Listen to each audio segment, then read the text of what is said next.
Good morning and good afternoon. Welcome to another episode of Before Coffee. It is Wacky and Weird Wednesday, and boy, do we have a deluge of wacky and weird stories today, including flooding and raining and a lawnmower. Just wait till you hear about all the weird stuff that's been going on this week. Let's get into our headlines. Today on Before Coffee, we've got Dubai reels from a flood chaos as record rains lashed the UAE, and more than 500 horses found dead at alleged illegal knackery near Wagga Wagga. Runaway cows turn themselves in at rescue facility. Then for some more weird and wacky news, woman in Brazil takes corpse in the bank to get a loan. And European Union has decided Pablo Escobar's name cannot be trademarked in the EU. An Australian man paddles a giant pumpkin up a river, and another man balances a lawnmower on his chin for 9 minutes. In our culture news, John Lennon and Paul McCartney's son team up for a new song, Primrose Hill. Those stories and more, which is National Haiku Day. April 17th, 2024 on Before Coffee.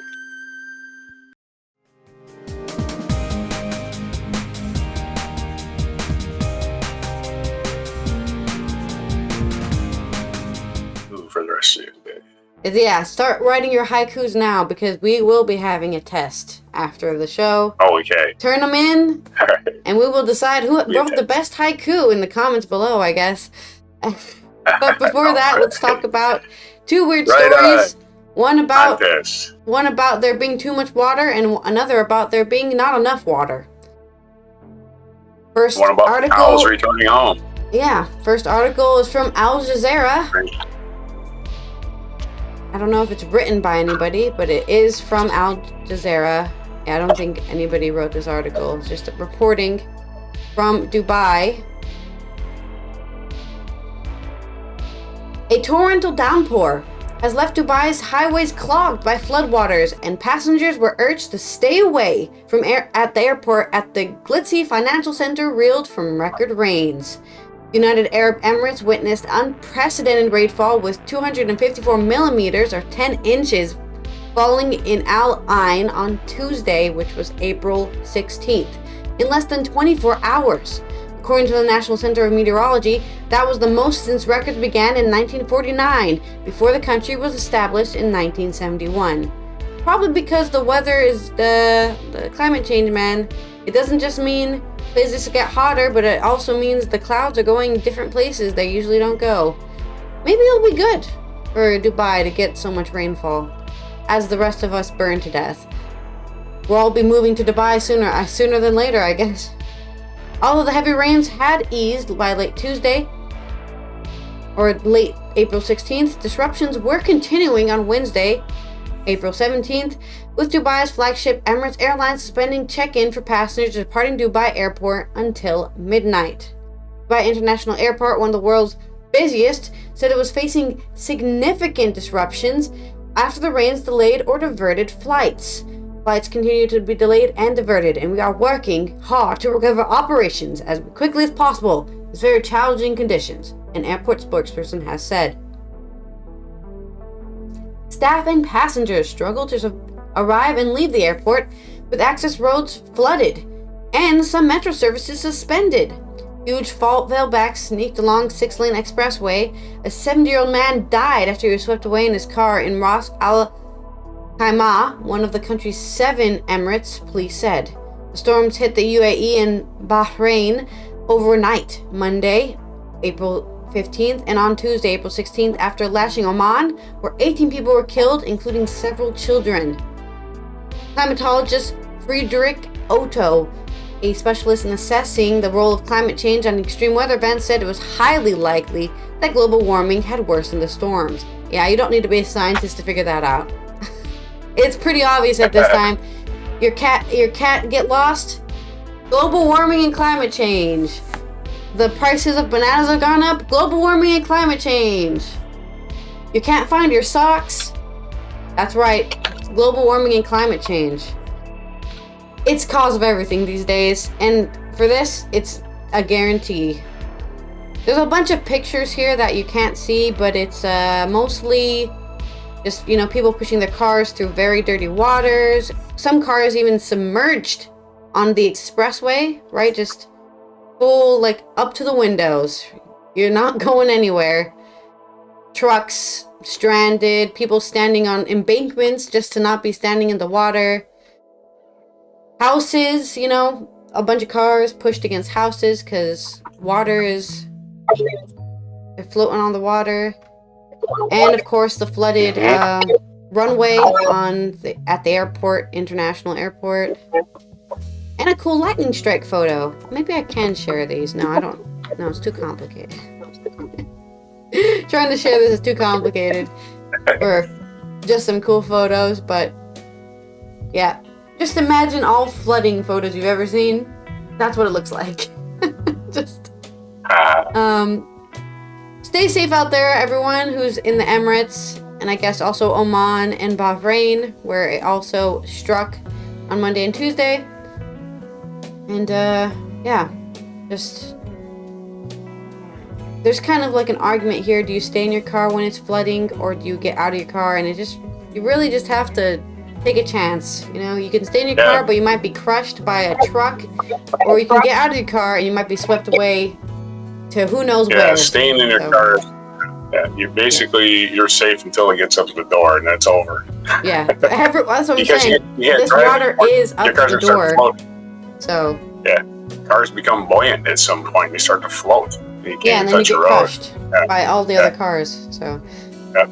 But that's my story. Oh, that's not my story. I have another one. Right. I forgot we're doing doubles because there's so much wacky news today. Maybe I'll write haiku about that story. Yeah, maybe. This is coming out of The Guardian by Carla Walquist. More than 500 horses were found dead at the alleged illegal knackery near Wagga Wagga. The animals were discovered after Wagga Wagga. Where is Wagga Wagga? Sorry, this is a great name for the place, but where is it? It's in Australia.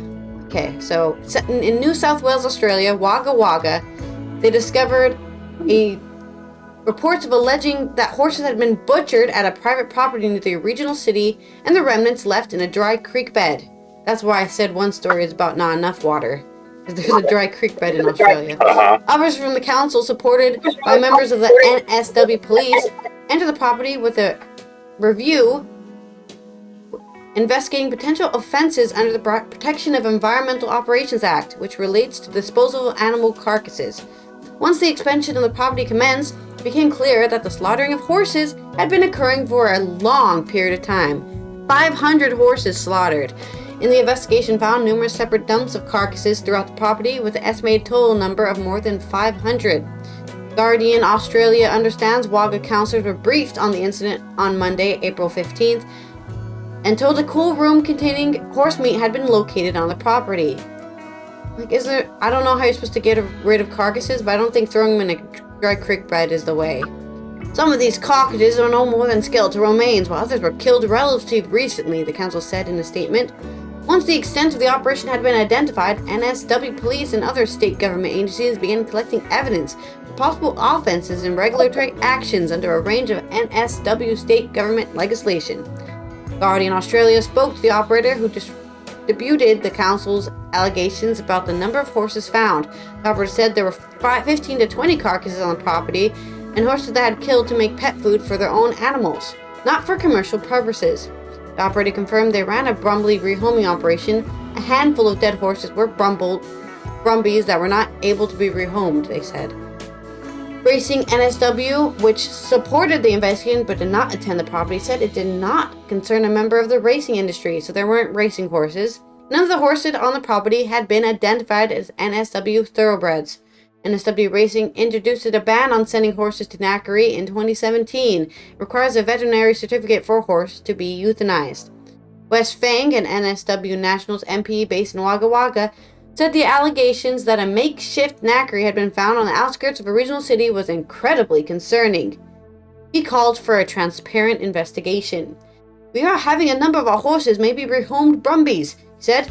If that is the case, the NPWS and RSPCA need to immediately be involved in the investigation.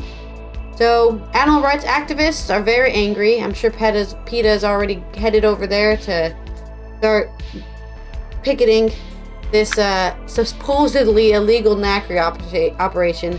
So, according to them, they only bred and killed horses to feed their other animals. Not sure if I'll see an update on this story because it'll probably go under the lines. But there you go. Flooding and illegal knackeries. I didn't even know that's what they were called. Knackeries. No, I'm not a farmer. Knackeries? So, yeah. Is that kind of like from being knackered? Is that where that comes from? Knackeries? Maybe, yeah. Get too drunk. When you get too drunk, they call it being knackered. At least in England, they do. That's true. Hi. Now about cows. I'm not knackered. I'm just really tired. Waking up. So, is it my story? Yeah. At all? Yes. Sorry, I guess I'm not. My story, okay. Yeah. So I'm introducing it with haiku today. The farmer went out last night till the cows came home. Is the milk now more cultured? Anyway, there's my haiku. Runaway cows turned themselves in at the rescue facility. A herd of escaped cows weren't on the loose for very long on the island of Guernsey, which is actually the name of a cow breed, Guernsey. That's after perfect, they turned themselves in. From there. I hope they're Guernsey cows. Yeah. No pictures of the cows. It's probably just a stock photo. Animal rescuers on the island of Guernsey said a herd of cows escaped from a fenced-in patch and were quickly recaptured when they wandered to an animal rescue center. Well, this is my childhood, actually. Getting up in the middle of the night to go look for the cows that got out. God damn it, not again. Good memories. Waking up at 3 in the morning. The cows are in the Keating's garden again. Well, they should stop having good thistle. I don't know. Thistle? Oh, hell no. Gardens. You got lettuce, cabbage, everything, right? It's August. Everything's big and tasty. We are very pleased to have... never mind. I'm in flashbacks to childhood. Yeah. The Guernsey Society for the Prevention of Cruelty to Animals, which is the GSPCA.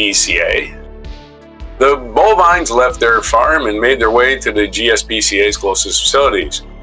We are very blessed to have very clever animals here in Guernsey.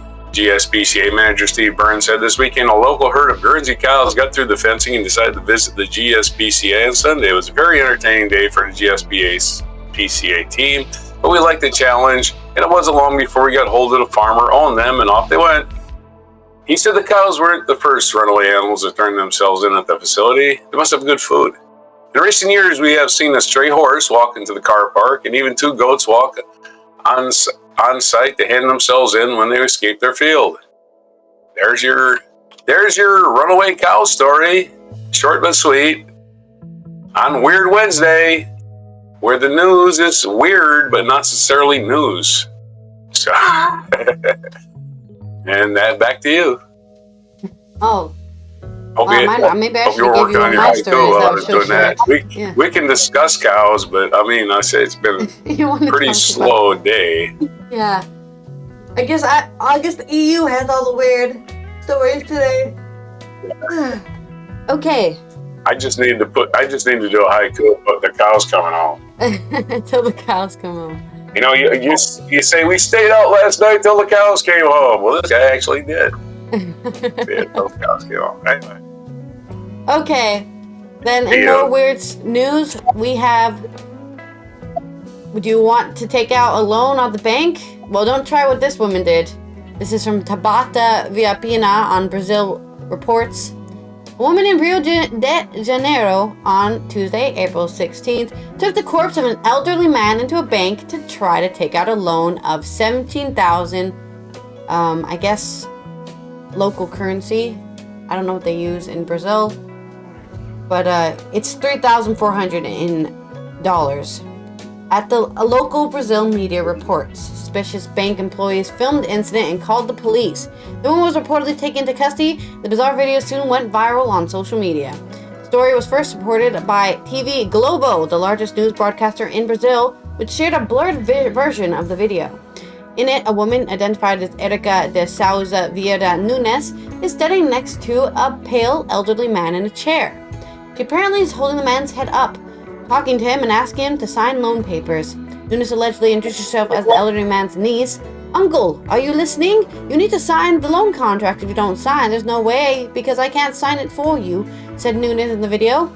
"He's not well, his color," said one bank employee. "He is like that. He doesn't say anything." Nunes responds, "Uncle, do you want to go to the hospital again?" The employee soon called police, who later determined the man, identified as 68-year-old Paulo Roberto Braga, had been dead for a few hours.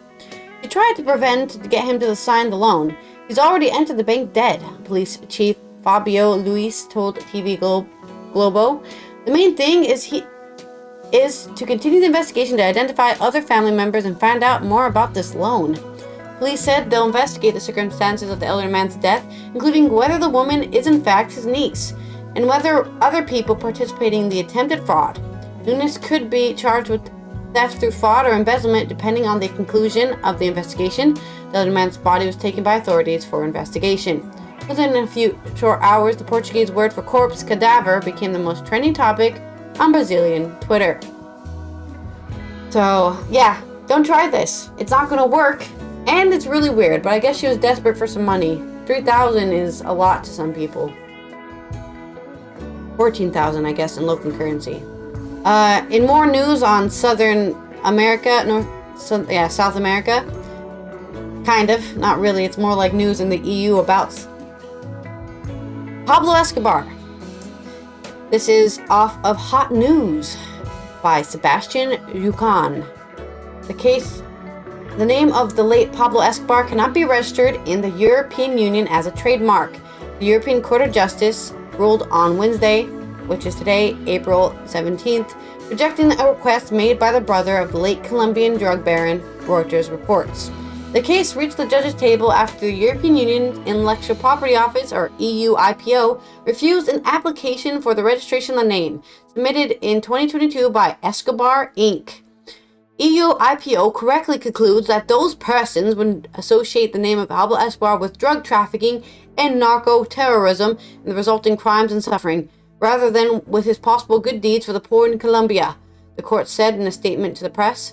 Escobar Company Incorporated was founded in Puerto Rico by Roberto de Jesus Escobar Gaviria, Pablo Escobar's brother. He served a 12-year prison sentence for his role in the criminal empire built by his brother.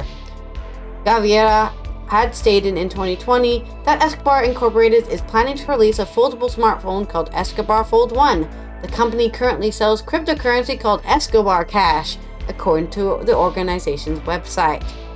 Well, if you can't do drug trafficking, I guess you can do money scamming. At the height of his power, Pablo Escobar led one of the most extensive criminal empires in the world, the so-called Medellin cartel. His fortune made from cocaine trafficking was estimated by Forbes in 1987 and more than $3 billion, although other estimates put it much higher. Thousands of people died in cartel violence, both before and after his death in 1993, when he was killed by Colombian security forces. Yes. So, unfortunate for you, just like you can't name your children Hitler, you can't also have a company called Pablo Escobar. Infamy is stronger than anything, I guess, and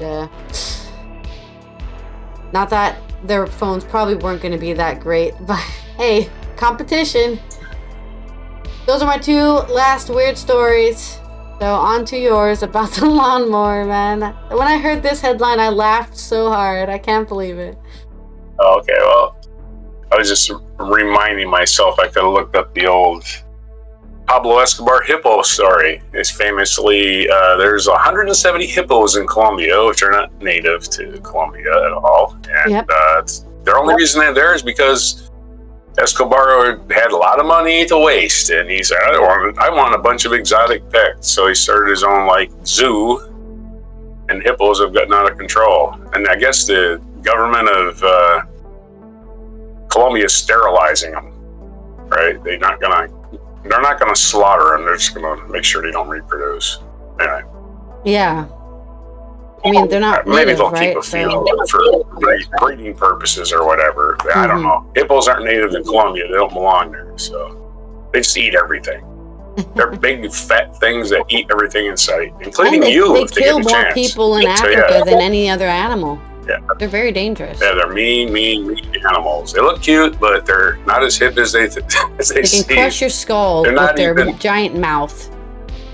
Yeah, they're not even coolopotamuses, as Mitch Hedberg famously said. Hungry, hungry hippo. Are they really hippopotamuses or really cool opotamuses? Anyway, that was his joke. Yeah, hippopotamuses. Anyway, man, since we teased this story, man balances the running lawnmower on his chin for 9 minutes and 17 seconds. That's what first thing I would think to do with this running lawnmower is put it on my face. I don't have a haiku for this one because I was looking up other things. I know a man balanced a running lawnmower on his chin for 9 minutes, 17 seconds to break a Guinness World Record, which there was a previous record, obviously.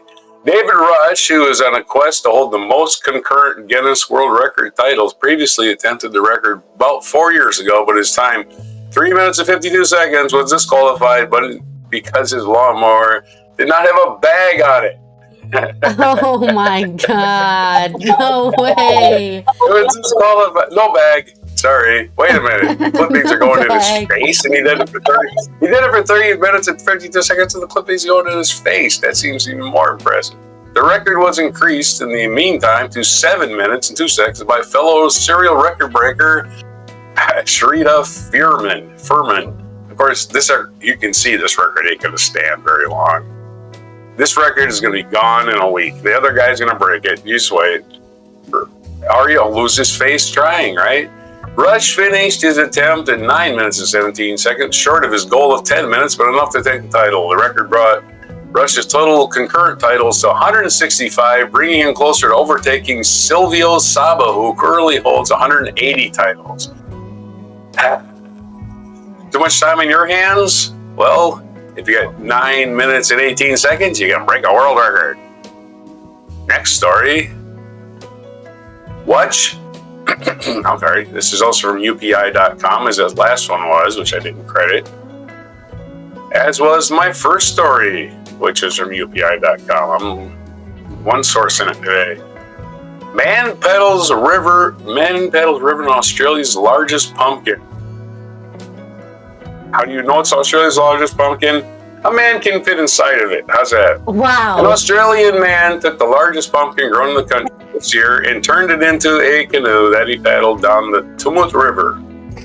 The nearly 900-pound pumpkin named Tormund in honor of the Game of Thrones character Tormund Giantsbane, ooh, clever name, was grown by Mark Peacock and scored a blue ribbon at the Royal Easter Show. The pumpkin, the largest to win an award at any Australian show this year, captured the imagination of Peacock's friend Adam Farquharson.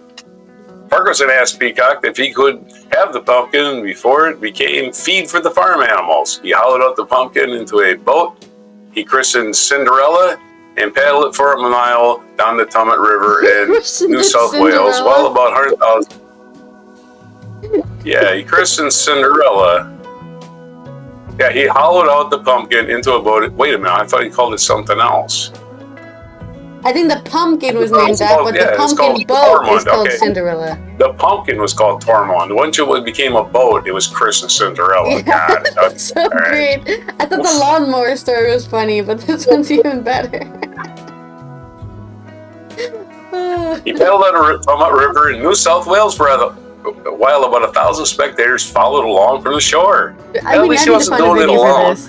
There has to be a video. There's absolutely nothing going on in New South Wales, Australia, in other words. Well, except for illegal knackeries, I guess. Right. Yeah. Knackeries and pumpkin races. It was fitting send-off. I'm sorry, not a race. There was only one person. It was fitting send-off that the community got to experience Tormund the Pumpkin one more time in a different capacity, Peacock told the Australian Broadcasting Corps. Farquharson said the only real motive for this stunt was to have fun and make people smile. Well, he did that. It was just something really cool to do. I paddled that river so many times, but it's the most fun I've ever had floating down the Tamont River.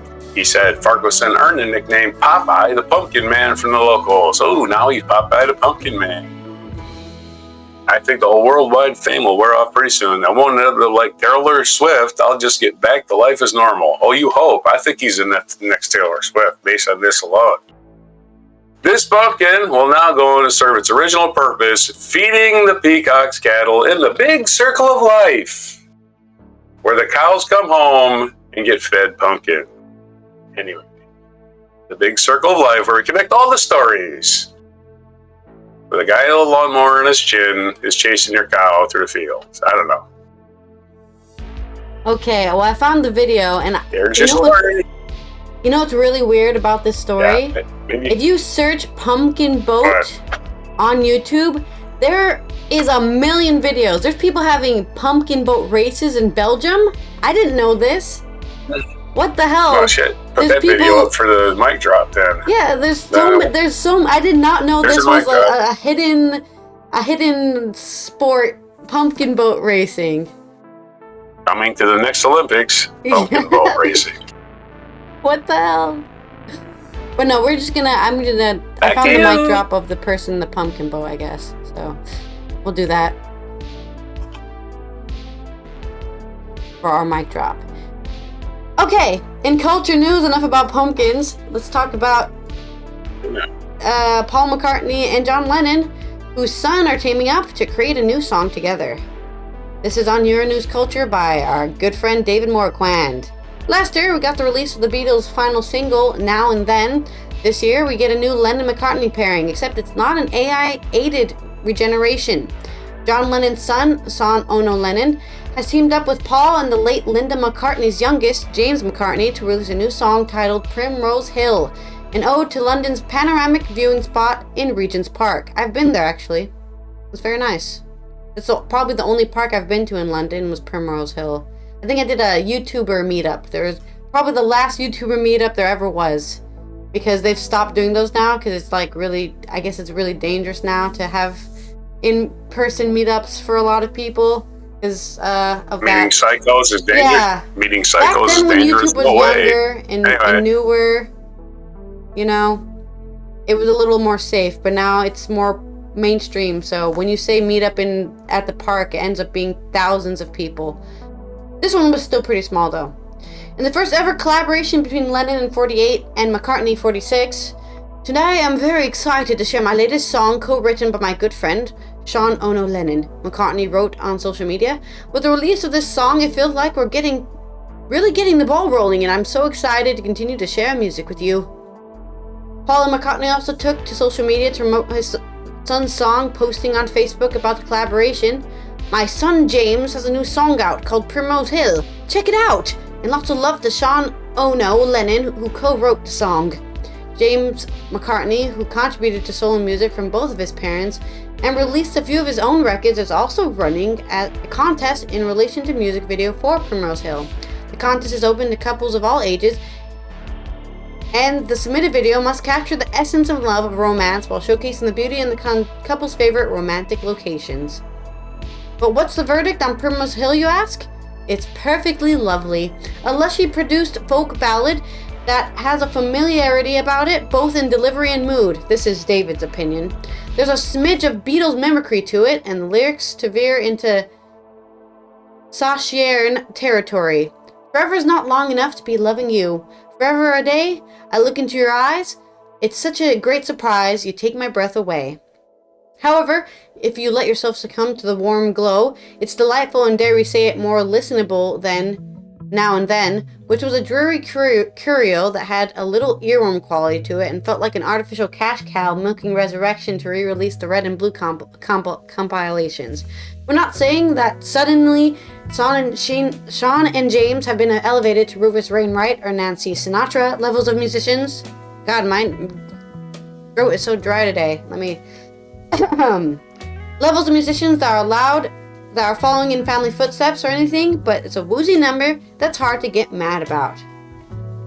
Primrose Hill is McCartney's second release this year after returning with Beautiful in February, his first release since 2016. Earlier this year, Sean Ono Lennon's album Asterisms was released, and it's pretty damn good. Anything to make us forget about that god-awful Now and Then video, to be honest. I don't think it was... Was it that bad? I guess so. I didn't even watch the music video, but I guess it was bad because they used old footage of God awful. That's some of these critics are just David Morquan. You know? It's like I don't like. Yeah. Anyway, sorry. David Morquan, it has an attitude. I agree. He knows what he likes. What a terrible. And we already disagree a lot with him. For example, he had that list of best live DVD recordings of concerts, and he didn't put what you consider the best one. Oh. So. Well, he went with the crowd and thought Nirvana's shabby unplugged show was the best or something. You know? Yeah, their shabby little show pales in comparison to Alice in Chains. Watch them both and tell me which one's better. Yeah. Nirvana's was just shabby. It was like a bunch of what was it? Remakes of songs nobody ever heard before. They weren't really done that well. I don't know why anybody acts like they said great, you know. Anyway. Just an example of how much we disagree. Disagree with David, so yeah. Don't take his opinion as our opinion, but his opinion is that the Now and Then video was really creepy and he didn't like it. It was awful. So yeah.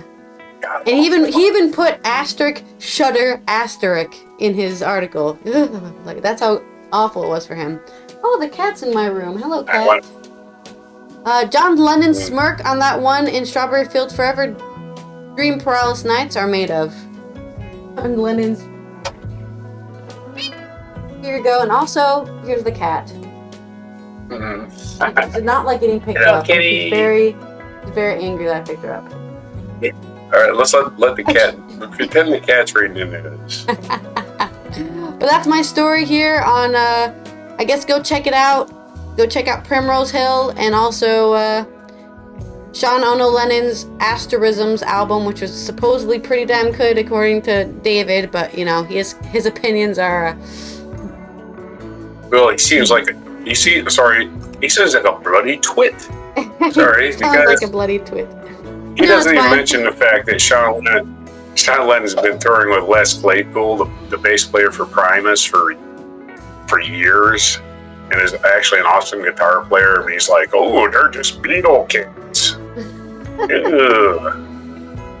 Nepotism! How dare they have the same interests as their parents? That's never happened before.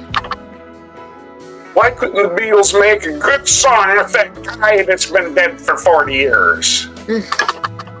And the other guy, too. Harrison is also dead. He's been dead for 40 years. It's god awful. Oh my god, it's god awful. Jesus, somebody do something with this good. Somebody just take away his media credentials. Well, I think his job is to have an opinion, and he definitely has one, so. Well, your opinion should be based on some kind of research, you know? Like, I decided the sun goes around the earth with no research. That's my opinion. Okay. This day in history, my opinion, 1194 never happened. Sorry, you can't have those opinions. Right? You can't have those opinions. I'm sorry, he was talking about Sean Lennon's solo career, limited to his you've just been putting out these little albums by himself in a room alone somewhere, you know. Oh, shut up, man. It made it sound so sad and pathetic. That's the way I see it. Anyway, I'm not a big fan of critics who just want to score points, right? Is it? Mm-hmm. They want to score points. Hello, they want to say things that are clever. Kind of. Hello, fellow kids. I'm just like you. And some of them don't have a thesaurus, so they use words that don't actually fit. They don't go look for the actual word they should be using. They just use it for shock value. Yeah. This day in 1194, Richard I, the Lionheart, was crowned King of England for the second time after earlier surrendering his kingdom to the Holy Roman Emperor Henry VI. still will, but now it's stopped. So Richard Leinhardt.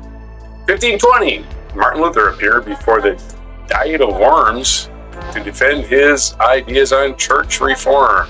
No, Diet of Worms. It sounds like you're eating worms, doesn't it? 1790, American printer, publisher, author, inventor, scientist, and diplomat Benjamin Franklin died at the age of 84. Ben Franklin died this day. 1790. 1895, on this day, the Treaty of Shimonoseki concluded in the Sino-Japanese War, which ended in China's defeat. 1951, Mickey Mantle debuted in the outfield for the New York Yankees. Big frickin' deal. A baseball player started playing. Yay. If you like Mickey Mantle, which most people nowadays don't even know who he is, but he was a Yankee baseball player. 1956, the Common Forum, the International Communist Information Bureau, founded in 1947, was disbanded as part of the Soviet program of reconciliation with Yugoslavia. In 1961, Cuban leader Fidel Castro's forces repelled the Bay of Pigs invasion. This is the Bay of Pigs anniversary, 1961, 63 years ago today, which was led by recent Cuban exiles and financed by the U.S. government during the Cold War. 1970, Apollo 13 returned to Earth, carrying James A. Lovell, Fred W. Hayes Jr., and John L. Swigert Jr. entered Earth's atmosphere and splashed down any one of the most tense chapters in space history. 4 days earlier, an oxygen tank had exploded, threatening the lives of 3 astronauts.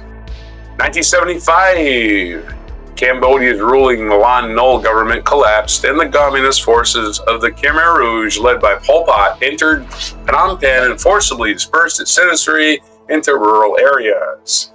All a byproduct of Nixon expanding the Vietnam War into Cambodia. Way to go, Nixon. Way to go, Kissinger. You totally screwed up Cambodia forever. Great 2003, Anneli Jäätteenmäki was sworn in as Prime Minister of Finland, which thereby became the second country after New Zealand to install a woman as the head of state government. What? I don't think so. Huh? I don't think she was the second woman to become the head of both state and government. That makes no sense. Indira Gandhi, hello? Golda Meir, hello? I don't know. This makes no sense. The second woman, that makes no sense. That little statement they made. In 2003, that seems a little late for that. I'm reading that statement again. It makes no sense. Makes no sense. 2011, the hugely popular TV show Game of Thrones. Softcore porn, which was based on George R.R. Martin's fantasy book series Song of Ice and Fire, debuted on HBO. 2014, Colombian novelist Gabriel Garcia Marquez, winner of the Nobel Prize for Literature and widely considered one of the greatest writers of the 20th century, died at the age of 87. 2014. 2018, this day, Barbara Bush died. Husband of George Herbert Walker Bush, the 41st president husband. Her husband was the 41st president of the United States, George Herbert Walker Bush. And she died at the age of 92. These presidents and presidents' wives, they get to live a long time.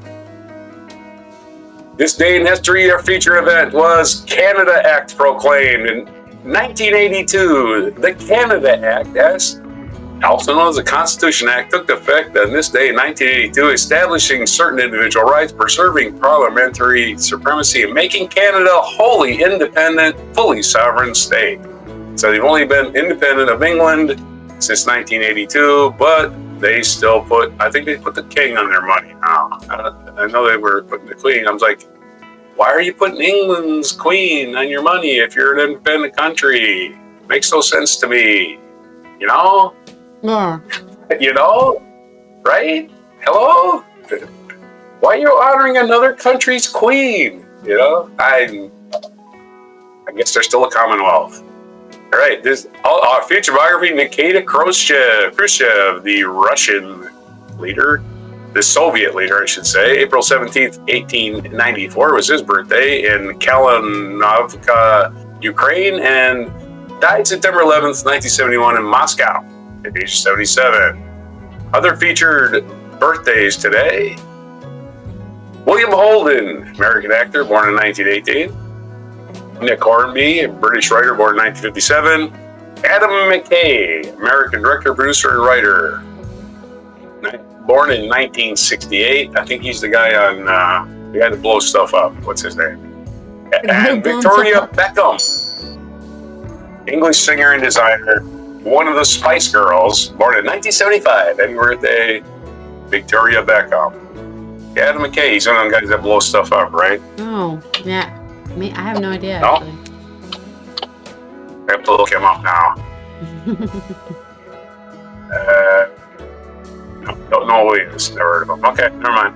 I don't know who he No is. idea. No idea. Okay. It's a mystery. National Day calendar. Besides National Haiku Day, and you owe me a haiku, by the way. I did one. National Haiku Poetry Day. It's National Ellis Island Family History Day, April 17th. Yes, sir. And National Banana Day. So you can write a haiku about bananas and Ellis Island and include crawfish because it's National Crawfish Day. Ooh, are the crawfish in season already? It's National Cheese Ball Day. And that's all the days for today. A lot of them involving food. Bananas, crawfish, and cheese balls. That makes a nice little That's a terrible combo, meal. I think. Crawfish and cheese balls and have a banana. The bananas is the weird one there for me, I guess. What is bananas? Yeah, the bananas is a weird one for me. Yeah, get your potassium. Well, crawfish are good. Eat the tails. A lot of people like to suck the guts out of the body, but you just get a lot of sand doing that. I'm not sure I like sand. I'm not getting enough sand in my diet. But yeah, just eat the tails. That's what I eat. You just get a big pile of tails and make them into a stew or something. National Crawfish Day. Back to you. Those are the dates for today, April 17th, 2024 on Before Coffee. I tried to write a haiku, but I didn't have enough time. Anyways. I know. I'd give you enough time. It's no fine. Problem. We'll do it tomorrow. No. I mean, I have half haiku. No, you want me to give you more time? I have half haiku, which is, this has been Before Coffee, wacky and weird Wednesday laughs. I don't know what the Tomorrow we'll do limericks. I don't even know how to write a limerick, but maybe on Limerick Day. Oh, those are easy. There once was a man from Nantucket. But this has been me. We will see you. A limerick is 5 lines. Yeah, okay, yeah. That's it. We will see you. The first 2 rhyme, the next 2 rhyme, and the last one rhymes with the first 2. That's a limerick. Well, we can worry about that on Limerick Day if there is a Limerick Day.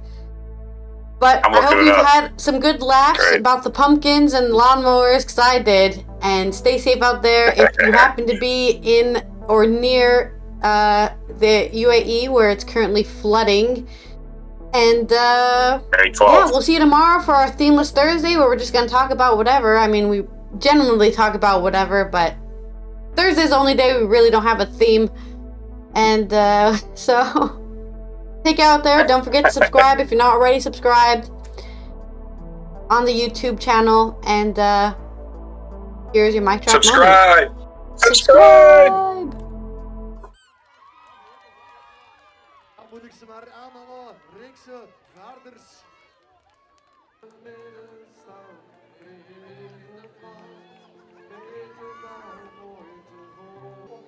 De tijd stopt, doel van de dag, de snelste tijd uiteraard.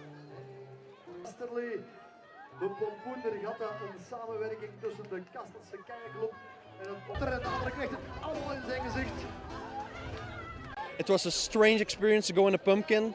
I was really afraid I was going to go underneath the water, but everything went fine after all. It's nothing to be scared about.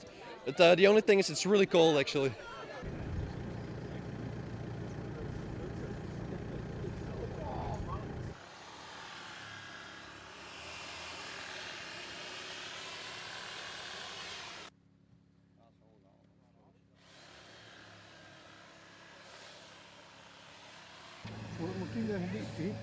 Nee, was juist die een draaddraad zeker, hè? Ja. That's a man paddling a 407 kilogram pumpkin down the Tumut River. The captain's mate says it's the biggest pumpkin awarded at any show in Australia this year. 1,000 people stood along the river and watched the 1 mile journey on the vessel that was otherwise destined to be used as stock feed. Well, it still will, but now it's stock feed with a story.